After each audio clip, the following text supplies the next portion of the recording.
Bendito Deus, Pai querido e santo que estás nos céus, nós te louvamos, estamos em tua presença, te agradecemos, meu Senhor, por mais um dia que tu nos concede, nos dá graça, nos ajuda, nos ensina, Senhor, a te servir e nos dá, Senhor, prazer na tua lei. Abençoa os meus irmãos, guarda a tua igreja em todo lugar. Os alunos e professores na escola bíblica dominical, abençoa os superintendentes, os pastores, Pai, que possam apoiar, Senhor, e ser exemplo também, participando da escola bíblica dominical. Querido Senhor, ouve a nossa oração. Nós oramos, nós agradecemos no santo nome de Jesus. Amém. Saudamos a todos com a paz de nosso Senhor Jesus Cristo. Voltamos para contribuir com os nossos irmãos, alunos e professores na escola bíblica dominical. Temos a alegria de fazer parte da Igreja do Senhor Jesus e fazer parte da escola bíblica dominical desde as primeiras horas da nossa vida em Cristo. Eu, com 16 anos, conheci Jesus e conheci a escola bíblica dominical. Com 18 anos já estava contribuindo como professor e permaneço até agora. É sempre bom a gente aprender e é sempre necessário. Nossa lição número 9, o tema contrastes na adoração da antiga e nova aliança. Contrastes na adoração na antiga e na nova aliança. Há contrastes bem marcantes. Começar pelo cordeiro, né? O cordeiro na antiga aliança era um cordeirinho mesmo. Nós temos muitas histórias de cordeiros sacrificados. A mais célebre da antiga aliança, eu acho que foi aquela oferta de Abraão, porque já era uma oferta que estaria substituindo seu filho. Na prova que Deus o submeteu, o filho seria o cordeiro. É claro que o nosso Deus conhece os corações, mas queria que ficasse o exemplo para nós. E ficou um exemplo, e exemplo grande, marcante. E aquele cordeiro já era, portanto, o cordeiro de Deus. Já prefigurava o Filho de Deus. Aquele cordeiro foi providenciado por Deus. É bem provável que naquele lugar não houvesse pastagens, não houvesse alguma atração para cordeiros, e é tanto que não se menciona a presença de outros. Não diz que tinha alguém pastoreando ali, não diz que tinha ovelhas pastando, que tinha alguém no local. Parece ser realmente o Cordeiro de Deus. Então, meus amados, os contrastes são marcantes e nós temos a felicidade de aprender, a felicidade de ousar. Eu sou ousado, eu gosto, eu acho interessante pensar, expor o pensamento, claro que tendo prudência para não fazer as pessoas acreditar no que a gente pensa, mas a gente expõe e se houver coerência nessa exposição, é bom que as pessoas observem, sempre tendo a palavra como base, a palavra como regra, a palavra como parâmetro. A palavra é a nossa pedra de toque. Se a pedra de toque dá qualificação para o ouro, a palavra de Deus qualifica a nossa fé, nosso serviço, qualifica a nossa ação. O textuário nos diz: e quase todas as coisas, segundo a lei, se purificam com sangue, e sem derramamento de sangue não há remissão. Hebreus capítulo 9, versículo 22. Verdade prática: a eficácia da adoração neste período da nova aliança está no fato de ela estar fundamentada no sangue de Cristo. a grandeza da nossa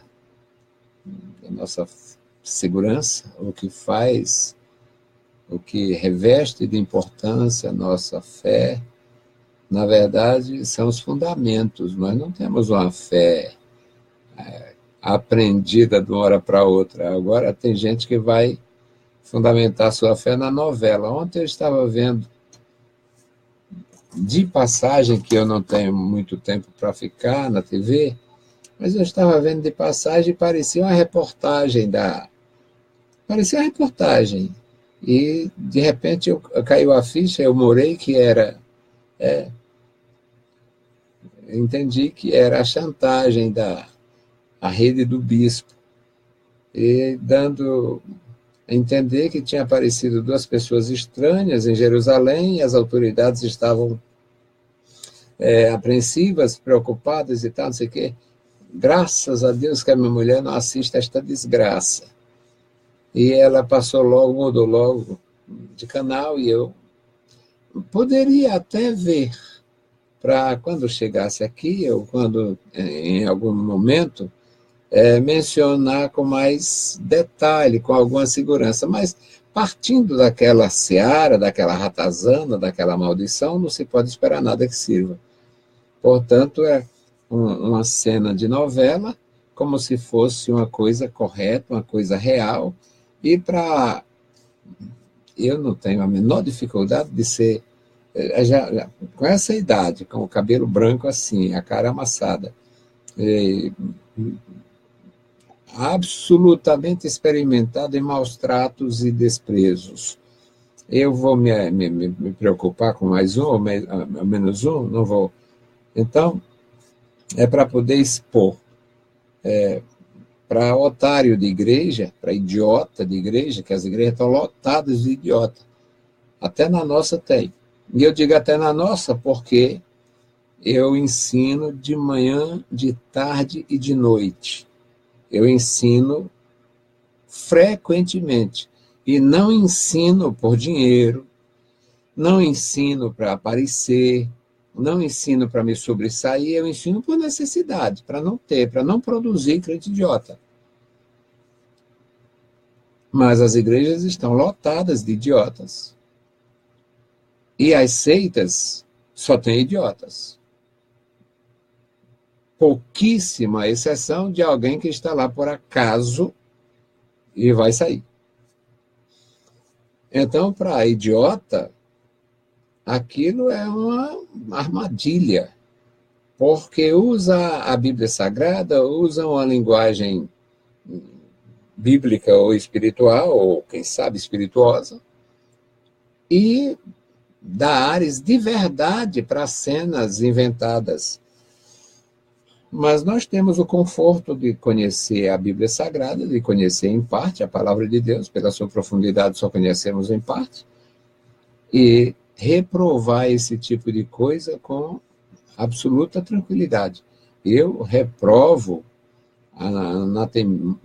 para mim é anátema, e é uma desgraça realmente muito grande ter pessoas voltadas para aquilo. Mas nós precisamos aprender.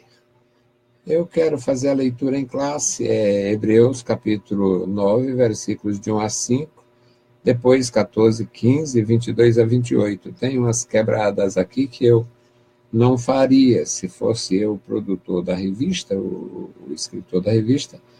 Eu, a partir do versículo 5, eu teria partido lá para o 24. De 5 para 24. E por quê? Parece dar mais coerência, mas quem fez foi o autor e a gente tem que honrar. E aprender e mostrar por que tem essa diferença. Ora, também o primeiro tinha ordenança de culto divino e um santuário terrestre, porque um tabernáculo estava preparado, o primeiro em que havia o candeeiro e a mesa e os pães da proposição, ao que se chama o santuário. Mas depois do segundo véu, estava o tabernáculo que se chama o Santo dos Santos, que tinha o incensário de ouro, e a arca do concerto, coberta de ouro, toda em redor, em que estava um vaso de ouro que continha o maná, e a vara de Arão, que tinha florescido, e as tábuas do concerto. E sobre a arca, os querubins da glória, que faziam sombra no propiciatório, das quais coisas não falaremos agora particularmente. Quanto mais o sangue de Cristo, que pelo Espírito eterno se ofereceu a si mesmo, imaculado a Deus, purificará a vossa consciência das obras mortas, para servires ao Deus vivo.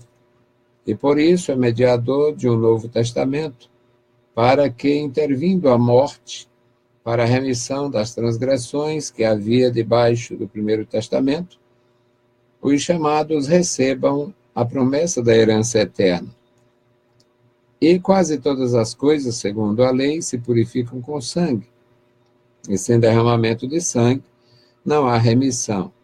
De sorte que era bem necessário que as figuras das coisas que estão no céu assim se purificassem, mas as próprias coisas celestiais com sacrifícios melhores do que estes. Porque Cristo não entrou num santuário feito por mãos, figura do verdadeiro, porém no mesmo céu, para agora comparecer por nós perante a face de Deus. Nem também para si mesmo se oferecer muitas vezes, como sumo sacerdote, cada ano, no santuário, com sangue alheio. De outra maneira, necessário lhe fora padecer muitas vezes desde a fundação do mundo, mas agora, na consumação dos séculos, uma vez se manifestou para aniquilar o pecado pelo sacrifício de si mesmo. E como aos homens está ordenado a morrerem uma vez, vindo depois disso o juízo, assim também Cristo, oferecendo-se uma vez para tirar os pecados de muitos, aparecerá segunda vez sem pecado aos que o esperam para a salvação. Bendito Deus, Pai querido e santo que estás nos céus, nós te louvamos. Obrigado, meu Senhor, pela leitura em tua santa palavra. Obrigado pelos meus irmãos, pela tua igreja, dá graça ao teu povo, manifesta a tua glória a cada dia em nossos corações. Nos dá, meu Senhor, a graça para permanecer na tua presença, para continuar no teu serviço. Em nome de Jesus te pedimos e te agradecemos. Amém. Meus queridos irmãos, esta leitura parecia, como falei, ele coloca aqui o versículo 14, 15, 22 e 24, eles são absolutamente importantes. Mas se eu fazendo a leitura e indo do 5º para o 25, e parece que é isto, do 5º para o 25, 5º para o 24, do 5º aqui. E sobre a arca dos querubins, os querubins da glória, que faziam sombra no propiciatório, das quais coisas não falaremos agora particularmente, porque Cristo não entrou, era aqui, no 24. Porque Cristo não entrou, ele estava falando de um santuário que não ia tecer detalhes, e eu partiria para o versículo 24, porque mostra que Cristo não tinha entrado neste santuário material, neste santuário que ele deixa de descrever de propósito. Ele diz, não falaremos agora particularmente, ou seja, não vamos particularizar, não vamos detalhar, porque a finalidade da epístola não era detalhar o santuário. Todos os leitores conheciam mais ou menos, ou pelas escrituras, conheciam bem a estrutura, a posição e a disposição no santuário. Ou seja, a posição do santuário, a posição do lugar santo, a posição do lugar santíssimo, o santo dos santos, e a disposição de cada elemento constante, tanto no lugar santo quanto no lugar santíssimo, pelas descrições da palavra. Portanto, o escritor aos Hebreus não iria se deter em detalhes de uma coisa que já era, digamos, muito conhecida. Então, do versículo 5º, eu passaria para o 24, porque fala no santuário que Cristo entrou e não daquele que ele deixou de detalhar. É por isso. Eu gosto, meus amados irmãos, eu acho importante ensinar, eu acho importante aprender, eu aprendo criteriosamente, eu tenho critérios de estudo, de aprendizado, eu acho isso importante, necessário e não vai fazer diferença para mim em relação a quanto tempo tem de serviço, quanto tempo tem, quanta experiência, isso, aquilo. Não, ninguém chega a um nível para prescindir a palavra, ninguém alcança, ninguém atinge esse nível, a não ser o nível um nível indigno. O homem só prescinde da palavra de Deus, só dispensa, só rejeita, só deixa para lá, quando ele alcança algum nível de indignidade. Mas nível de conhecimento, nível ministerial, e ele sair deste padrão, por qualquer outra razão, não tem sentido. A introdução.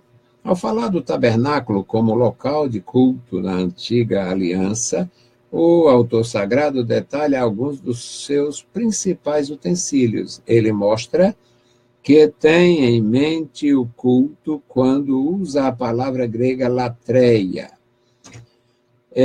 Essa palavra é usada em outros trechos. Hebreus 9:1, Hebreus 9:6, Hebreus 9:9, Hebreus 9:14. Esta palavra tem outros usos, ele faz outros usos desta palavra, mostrando que há uma relação daquele lugar com a adoração. Com o sentido de adoração ou serviço sagrado. É perceptível que a doutrina do sacerdócio de Cristo domina boa parte da epístola e muita coisa que foi dita sobre o assunto é enfatizado novamente aqui. A intenção é contrastar a antiga adoração prestada pelo sistema sacerdotal da antiga aliança e o serviço prestado por Cristo no tabernáculo eterno da nova aliança. É uma maravilha aprender. O Senhor Jesus Cristo, ele tinha a missão de propor a salvação para todos nós e consumar a antiga aliança, cumprindo a lei, e ele disse, não vim abrogar a lei, eu não vim abrogar, eu vim cumprir. Eu não vim destruir a lei, eu vim cumprir. E desceu aos detalhes, ele disse que não passaria da lei nem um jota ou um tio. A menção do J em nossas versões é uma referência ao Yoda, que é o caractere menor na língua quadrilátera, que é o hebraico. É o menor caractere da língua hebraica, é o Yoda. Algumas versões a gente lê Iota. Agora, meus amados, a gente aprende com o Senhor Jesus que tudo que foi apresentado por Deus na antiga aliança era valioso, só não era permanente. A diferença é esta. O sacrifício do sacerdote era valioso, sim.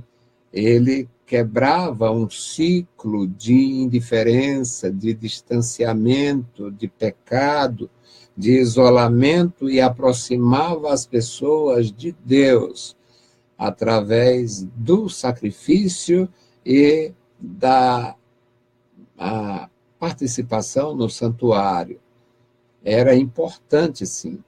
O sacrifício do sumo sacerdote era oferecido anualmente no dia da expiação, no Yom Kippur, mas ele era importante sim, tinha validade de 1 ano e seria permanente enquanto houvesse sumo sacerdote. É tanto que isto foi feito, não sabemos os critérios, a regularidade e a eficácia, a forma como estava sendo feito nos dias após o Evangelho, mas só cessou após a destruição do templo pelo exército romano sob o poder de Tito no ano 70. Então, o sacrifício no judaísmo, o sacrifício de animais e a oferta do incenso só foi suspensa, só veio a ter cessação após a destruição do templo. Então, nós vamos para o primeiro tópico aqui. O culto e seus elementos na Antiga Aliança, o culto e seus utensílios. O autor demonstra profundo conhecimento sobre o culto na Antiga Aliança quando fala do tabernáculo e de seus utensílios. Ele tem em mente as duas principais divisões do antigo santuário, o lugar santo, o santo lugar, e o lugar santo dos santos. Na descrição que faz do primeiro compartimento, lugar santo, estava o candelabro, a mesa dos pães da proposição. No segundo compartimento, o santo dos santos, que era separado do primeiro por uma cortina ou véu, o autor cita a arca da aliança e o incensário de ouro. Aqui tem uma boa discussão, nós levamos isto a efeito hoje na ministração com os nossos professores, e vem o altar do incenso era no lugar santo ou no santo dos santos? E até mesmo depois da aula eu ainda vim pesquisar, estudar, e não há muito, pela epístola aos Hebreus, dá a entender que era no lugar santíssimo. Mas o que nós depreendemos é que era de frente do véu que o sumo sacerdote abria para entrar, portanto, é uma melhor compreensão. E também pelo fato do sacerdote utilizar este altar cada manhã, como nos diz Êxodo capítulo 30, versículos 5, 6 e 7. Então, Êxodo 30, 5, 6, deixa eu ver se bate aqui. Êxodo 30. Então, o que a gente aprende é a importância, a disposição era importante? Era, mas o essencial era a finalidade, o que o altar do incenso representava naquele culto. O versículo 5 fala sobre os varais do altar, do incenso. O versículo 6 diz, e porás diante do véu, e o porás diante do véu, que está diante da arca do testemunho. Aqui é onde existe a possibilidade, existe o pensamento, a possibilidade de alguém defender que o altar do incenso estava no lugar santíssimo, enquanto que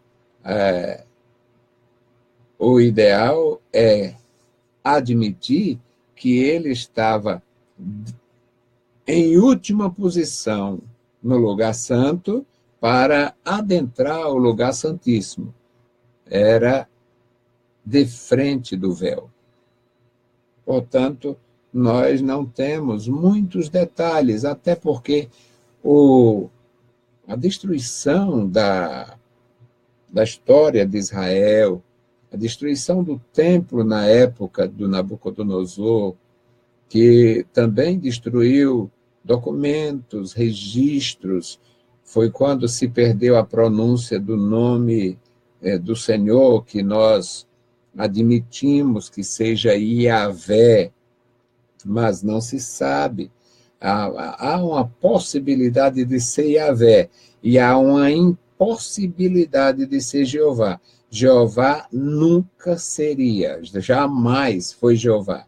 Aí vem uma pergunta, e por que está nas nossas versões? Por que está? Na verdade, por causa das nossas grandes deficiências. Mas não tem como ver o tetragrama como Jeová. Ali pode ser Yahvé, Yavá, Javé, mas Jeová nunca. O Jeová, conforme alguns pensam e expõem, é resultado de a junção das vogais de Adonai com as consoantes de Yahvé. Mas nada leva a se ter segurança que o nome era Jeová. E por que nós temos toda essa dificuldade? Porque os registros foram queimados. Houve a destruição e se perdeu boa parte das coisas que os judeus tinham como muito sagrado e eram guardadas no templo, era manuseada só por sacerdotes, e com aquela terrível destruição, muitas perdas, algumas irreparáveis. Por exemplo, a vasilha que tinha o maná era uma vasilha de ouro, então qualquer coisa de ouro eles tinham uma ganância, era natural das guerras, era natural. Então, as pedras da lei, talvez fossem as pedras, as tábuas da lei, talvez fosse uma coisa tão rústica, tão sem interesse por parte dos invasores, que elas foram quebradas, enterradas lá, não se sabe. Agora, o que tinha ouro, tudo que tinha ouro, tudo que tinha prata, tudo que até as coisas mais exteriores, como as colunas lá, Jaquim e Boaz, foram quebradas, cortadas e conduzidas, saqueadas. Portanto, nós temos houve uma perda grande para Israel, e nós temos uma perda também considerável, porque não temos como ter tanta certeza de alguns detalhes. Mas, continuando, meus amados, era importante conhecer aquilo, e pelas Escrituras nós temos uma noção bem acentuada do que era o tabernáculo e os seus utensílios. O segundo item aqui do primeiro tópico é o culto, seus oficiantes e a liturgia. A palavra liturgia, hoje nós já ouvimos isso na igreja evangélica, na Assembleia de Deus, em outras igrejas, sobre a liturgia. Ela vem de um termo grego, leitorgos, e leitorgos no passado era inclusive o serviço público, até porque os leitorgos eles eram remunerados. Os sacerdotes do paganismo, eles eram remunerados para interceder, para invocar os deuses, para, de alguma forma, impedir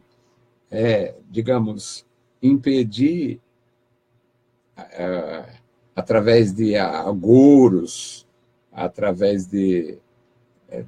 Eles faziam algumas coisas e ficavam bem na foto com os dominantes, os dominadores da época, as pessoas que estavam no poder. Então, a liturgia aqui faz parte da linguagem grega do Novo Testamento. Há toda uma simbologia nesses utensílios do antigo culto, como demonstra a tipologia bíblica. O candelabro representaria o testemunho do povo de Deus. O candelabro era realmente uma peça feita de ouro e ela tinha lugares para 7 luzes, 7 lâmpadas. E o feitio dela tinha uns caniços para alimentar essas lâmpadas com azeite, e, portanto, era uma peça importante que apontava para o testemunho. A gente aprende com Jesus no Novo Testamento: brilhe a vossa luz diante dos homens, para que vejam as vossas boas obras e glorifiquem o vosso Pai que está nos céus. Então, o candelabro representava o testemunho, a vida pública dos verdadeiros adoradores. A mesa dos pães da proposição representaria a comunhão com Deus. Não só a comunhão com Deus, mas representaria também a provisão de Deus.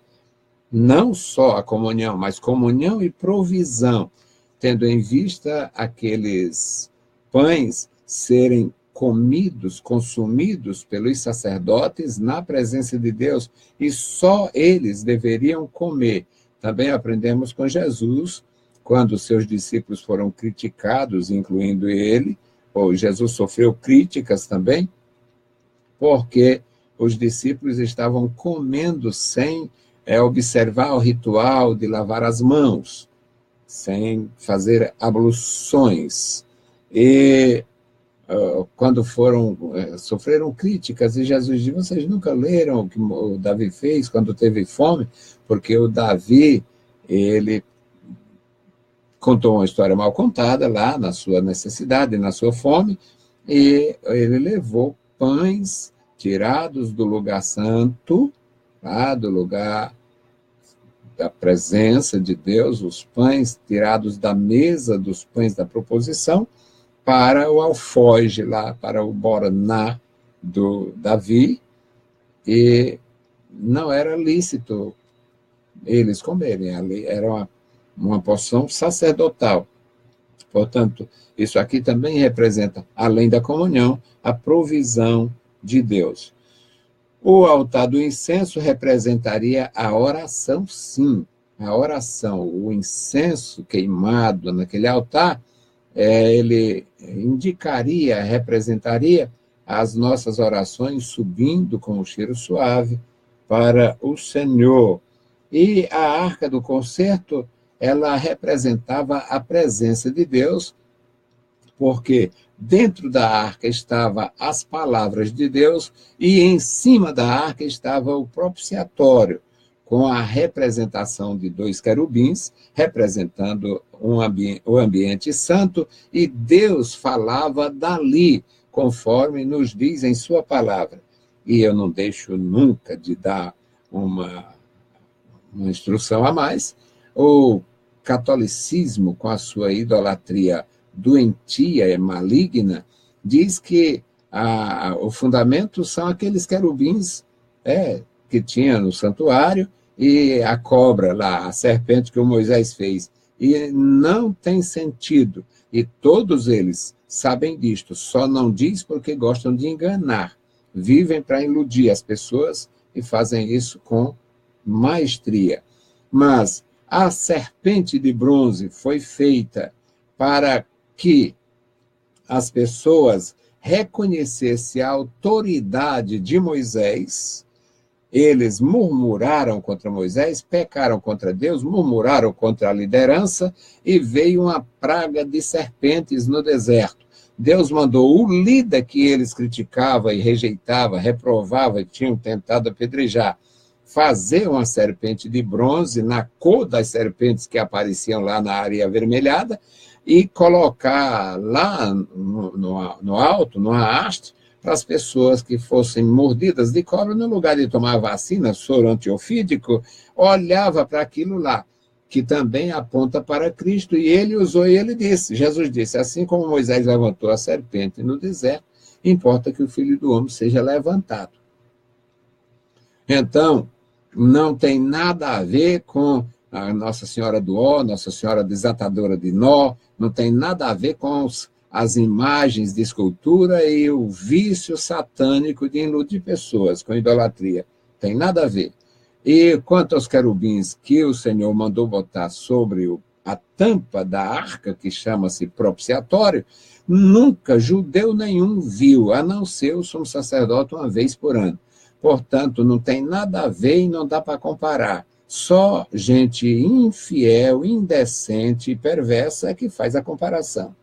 Porque o ídolo do Conjunto Ceará, de Fortaleza, de qualquer lugar, é conduzido em procissão com os idólatras ovacionando e chorando, se emocionando, e nunca houve procissão para carregar querubim em Israel. Os querubins, quando transportados juntamente com todo o santuário, eles eram embalados pelos sacerdotes e nem as pessoas que carregavam sabiam qual era o volume que estava levando.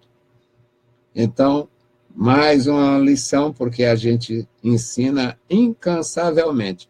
Não tem nada a ver a Bíblia Sagrada com o culto maldito a santos que eles inventam da hora para outra.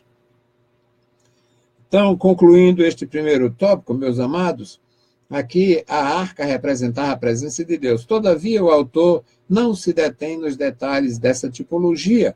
A sua intenção é mostrar o culto como um todo, conforme ele era prestado no antigo tabernáculo, e dessa forma contrastar com o tabernáculo celeste, no qual Cristo oficia como sumo sacerdote. No lugar santo, os sacerdotes entravam diariamente para prestar culto, enquanto somente uma vez no ano o sumo sacerdote adentrava no Santo dos Santos para oficiar. O serviço sagrado prestado por eles era apenas uma sombra e não resolvia o problema da culpa. Por intermédio do sacrifício de si mesmo, Cristo entrou no Santo dos Santos celestial para resolver de uma vez por todas o problema do pecado. Na liturgia do Antigo Testamento, o sacrifício era oferecido e a pessoa ficava, portanto, habilitada a participar do culto, mas ela não tinha como se livrar daquele pensamento negativo de ter feito mal, de ter ofendido a Deus ou ter ofendido o próximo. Agora, Jesus Cristo fez a obra de uma forma completa e, além de nos livrar de toda condenação que o pecado requeria, ele ainda nos livra da consciência, porque a gente sabe que o seu sacrifício é eficaz. O sacrifício de Jesus não foi eficaz, é eficaz. O sacrifício de Jesus não teve validade, ele tem validade. Ele, da mesma forma que foi importante para o ladrão que estava crucificado ao lado de Jesus, é importante para qualquer pessoa hoje, honesta ou ladra. Qualquer pessoa, honesta ou ladra. O segundo tópico, meus amados, é a eficácia do culto na nova aliança. Uma redenção eterna. A diferença entre o culto da antiga e da nova aliança pode ser vista no contraste entre ambas as alianças, quanto à eficácia do sacrifício efetuado no contexto de cada uma. Sobre a eficácia da redenção operada por Cristo, o autor diz ir muito além do antigo culto, Hebreus 9:12. No texto de Hebreus 9, a palavra redenção traduz o termo grego litroses, e que significa resgate, com o sentido de libertação mediante o pagamento de um preço. Era o que se fazia por um escravo. A libertação, o José estava na feira e era escravo à venda. Chega lá um egípcio e compra ele. Agora ele é um escravo que tem dono. portanto, um escravo que não está à venda. E era uma mudança do status? Sim, era uma mudança, era importante. Agora, Cristo, ele nos comprou, nos livrou da escravidão. Ele nos livra completamente da escravidão, porque ele pagou o preço. Enquanto o culto levítico, com seus muitos rituais, produzia apenas pureza cerimonial, o sacrifício de Cristo operou a redenção eterna. Então, no culto levítico era o seguinte: você teve contato com algum morto, um sacerdote que tivesse contato com um morto não podia oficiar. Não podia. Só depois da purificação desse contato com os mortos. Não temos nenhum registro na Escritura, mas se temos a possibilidade. Se o sacerdote sofresse uma poluição noturna, se ele sonhasse se relacionando com sua esposa e houvesse a emissão de sêmen, ele não podia oficiar. Não podia oficiar. Ficava impuro. Não podia oficiar. Então, aqui são os contrastes. Enquanto no culto levítico, os rituais, os sacrifícios, eles produziam apenas a pureza cerimonial, porque depois daquele contato, se a pessoa tivesse um contato com a pessoa impura, ele ficava impuro até a tarde. No dia seguinte, podia oficiar, sem ser necessário fazer sacrifício. Mas, em alguns aspectos, em alguns casos, ele tinha que fazer um sacrifício. Então, quando ele fazia este sacrifício, então ele podia, feito o sacrifício, ele podia entrar no lugar santo, sendo sacerdote. E podia participar no átrio do tabernáculo, sendo uma pessoa comum. Mas, num estado de contaminação cerimonial, tendo contato com os mortos, tendo contato com um leproso, tendo uma poluição noturna, tendo qualquer impureza sexual, não podia em nenhum momento participar. Portanto, aquele sacrifício tinha uma aplicação momentânea, o de Nosso Senhor Jesus Cristo tem aplicação permanente, é eterno. O item 2 desse segundo tópico, meus amados, fala de uma consciência limpa. Já vimos que os sacrifícios da Antiga Aliança possuíam um aspecto meramente externo, isto é, cerimonial. Eles não conseguiam tratar com a parte interna do homem. Sacrifícios não transformam o coração. Sacrifícios não transformariam o coração. Sacrifícios não mudavam o gênio. Sacrifícios não altera personalidade. Agora, a transformação do novo nascimento faz o valente se conter, faz o pecador se arrepender, faz o avarento se tocar, ou seja, existe transformação no sacrifício de Nosso Senhor Jesus Cristo. Ele propõe e realiza transformação. Eles não conseguiam tratar da parte interna do homem. Na verdade, esses muitos sacrifícios apenas cobriam os pecados, em vez de removê-los. Por outro lado, o sacrifício de Cristo trata com o problema do pecado em sua raiz, no coração. O problema do pecado, ele é tratado eficazmente por Jesus. Ele não apenas cobre a transgressão, mas remove, Hebreus 9,14. Nenhum sacrifício no antigo culto era capaz de tratar com o problema da consciência. Todavia, o sangue de Cristo purifica e limpa a consciência, tornando-a apta para a adoração a Deus. A gente chega com inteiro coração na presença de Deus.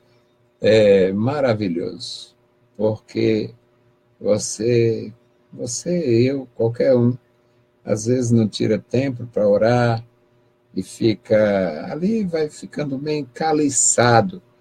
O crente encaliçado se acostuma, vai para a igreja, lê, faz uma oraçãozinha de pé de... aquela oraçãozinha de pé de mesa na hora de comer, a oraçãozinha de pé de cama na hora de dormir, bem rapidinho. Bom, eu faço isso, vocês fazem isso. Mas é diferente daquele momento que você começa a falar com Deus, começa a sentir uma quentura boa no corpo, aí vem as fontes lacrimais começam a jorrar, e é tudo maravilhoso. A lembrança digamos, ativada para reprovar a gente numa coisa que a gente tenha sido imprudente, e muda tudo, e muda muito, e é maravilhoso. O terceiro item do segundo tópico é uma herança eterna. Nós já vimos que o Senhor Deus, através de Jesus, ele nos deu a adoção de filhos, e filhos têm direito à herança. O efeito imediato da purificação interior, efetuada pelo sangue de Cristo, é visto nas palavras do autor aos Hebreus 9,15, quando ele afirma que os chamados recebam a promessa da herança eterna. A palavra herança traduz o termo grego kleronomia, com o sentido de algo que alguém por direito possui. E no Novo Testamento, esta palavra ela é generalizada. Kleronomia, no Novo Testamento, é generalizada em relação às coisas terrestres, uma herança terrestre, a herança deixada pelos pais. Nós vimos aquele homem lá, mestre, diz para o meu irmão que reparta comigo os bens que nosso pai deixou, e Jesus diz, meu amigo, quem foi que lhe disse que eu sou repartidor entre vós? Bom, então, o termo é o mesmo. Kleronomia é o mesmo termo para a herança eterna e para a herança paterna. Então, aqui terrenas e celestiais, no sentido de que Cristo nos chamou para uma herança incorruptível, 1 Pedro 1:4. Por isso, a nossa herança é celestial, espiritual e eterna. Nós temos estas promessas, e quem tem essas promessas morre. Tem uns caras que cantam por aí, quem tem promessa não morre. Quem tem promessa morre. Abraão era o pai da promessa, tinha promessa e morreu. Agora não morre sem ver. Não morre sem ver, sem receber. Principalmente se houver isto, olha, o Senhor Deus falou para alguns, o Simeão foi um, você não vai morrer antes de ver o Messias. E quando o Simeão tomou o menino Jesus nos seus braços, ele ficou muito feliz. Agora, Senhor, eu estou pronto, pode me levar. Né? Então, meus amados, nós hoje temos algumas pessoas. Eu perdi uns indivíduos que visitavam a gente, frequentavam nossas aulas, eu perdi, porque eles não suportam críticas e não suportam nem ouvir. Eu acho que ouviram eu criticando nossa própria igreja, porque, olha, mas e a minha igreja? A minha igreja é maravilhosa, mas ela é tão grande, tem tanta coisa estranha, tem tanta gente diferente. O cara vai para a missão, quando chega, traz um embuste da Índia. Vai para a África, chega aqui com a cara de mané, querendo Eu não sei como é que o sujeito vai para a África, chega aqui, parece uma esperança. Muda até a roupa. Pelo amor de Deus, se eu estou lá na África, eu vou usar a roupa de africano para me identificar com eles. Sabe? Se eu estou lá na Índia, tudo bem que eu use a roupa de indiano. Mas tem que usar a velhinha do indiano, o cheirinho do indiano, a marquinha do indiano. Isso já é demais. Então, ainda trazem coisas estranhas. Eu critico, os caras ficam mordidos, se desespera, abandona e vai embora. E eu estou nem vendo. Por quê? Porque nós temos uma função: ensinar. Quer aprender? Maravilha. Não quer aprender? Não temos problemas, porque Deus não força, quem sou eu? Deus não forçou ninguém, eu vou forçar. Então, o que nós aprendemos, meus amados irmãos, é que é necessário ter distinção nessas coisas. São valores, mas eles têm um contraste. Os valores que Deus revelou profundamente foram absolvidos por Israel, teve validade importante até ser cumprido tudo por Jesus. Ele diz que eu não vim abrogar a lei, eu vim cumprir. Eu não vim abrogar, eu vim cumprir. Então, se Jesus veio cumprir e cumpriu, o que eu quero atrás de sábado, atrás disso ou daquilo? Mas tem gente atrás disso aí. E falando da herança eterna, herança terrena, hoje tem os prometedores de herança falsa.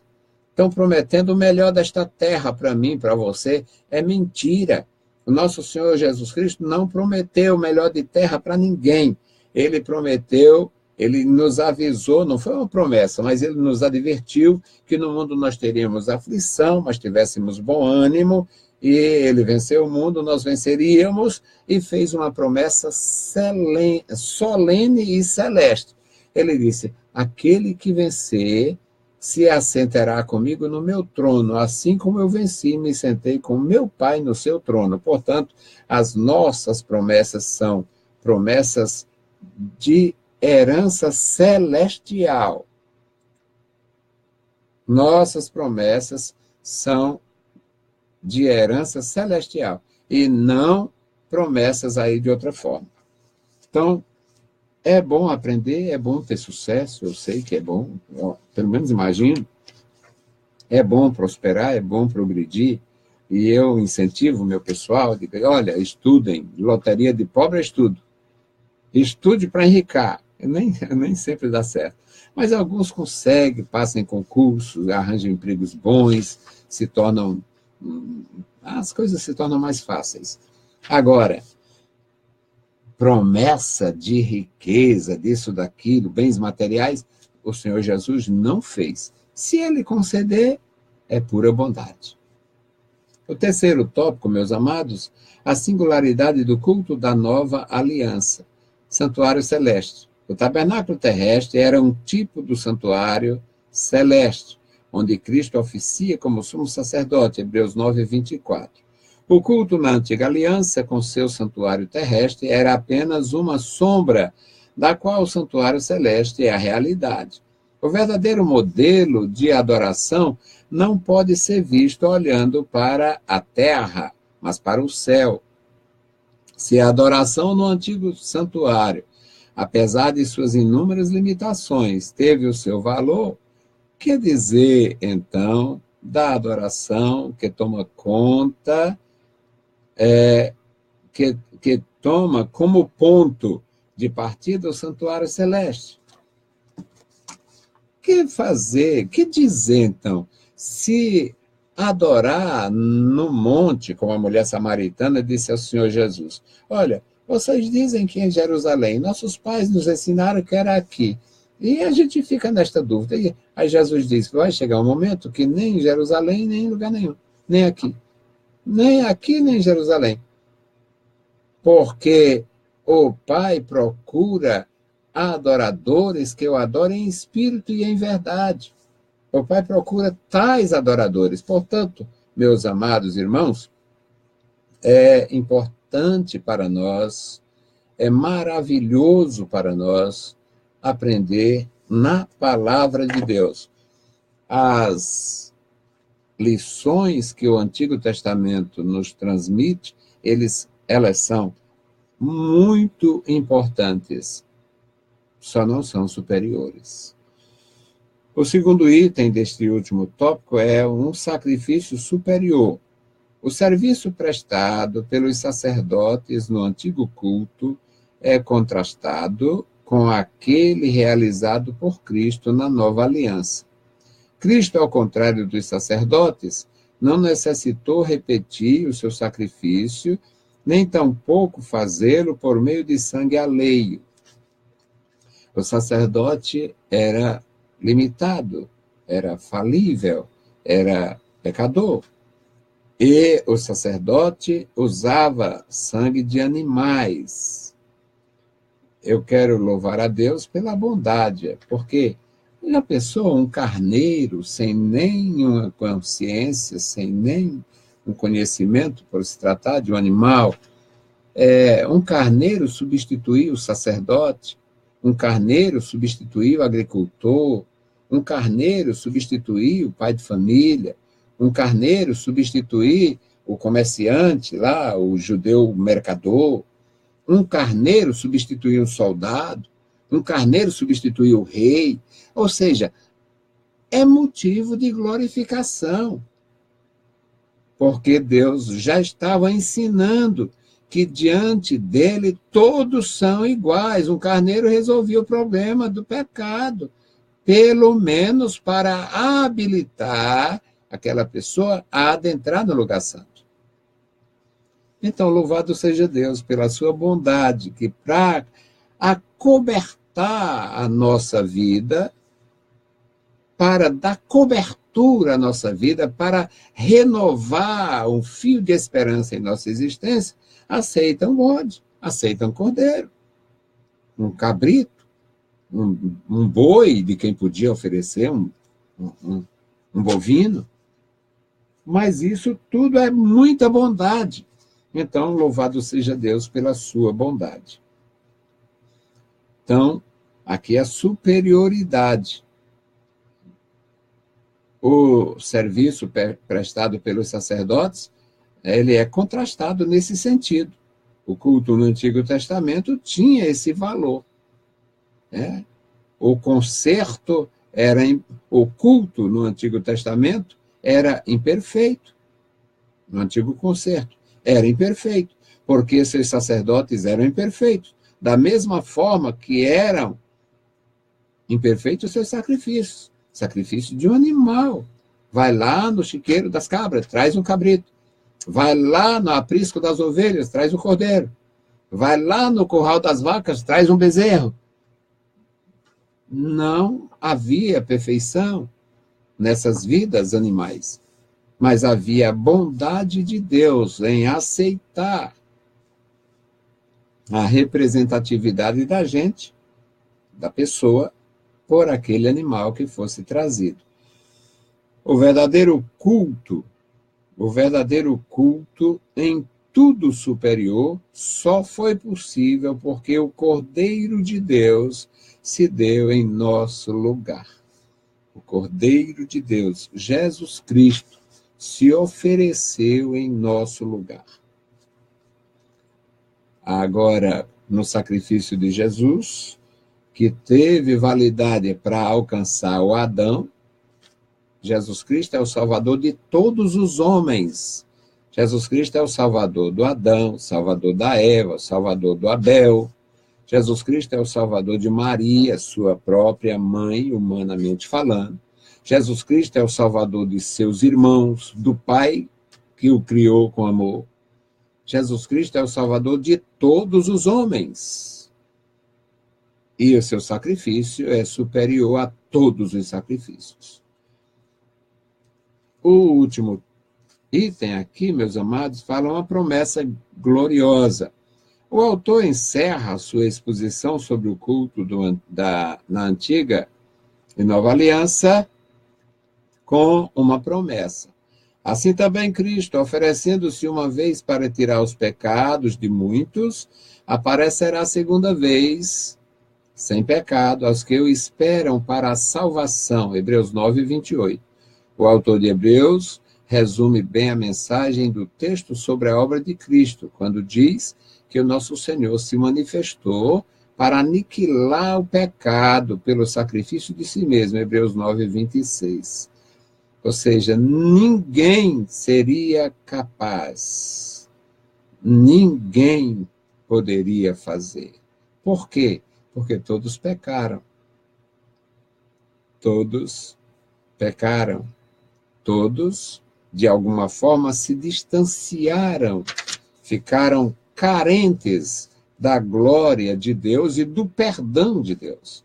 Jesus Cristo, o Cordeiro Imaculado, não nasceu de uma conjunção sexual, portanto, não há transmissão de semente pecaminosa para Jesus Cristo.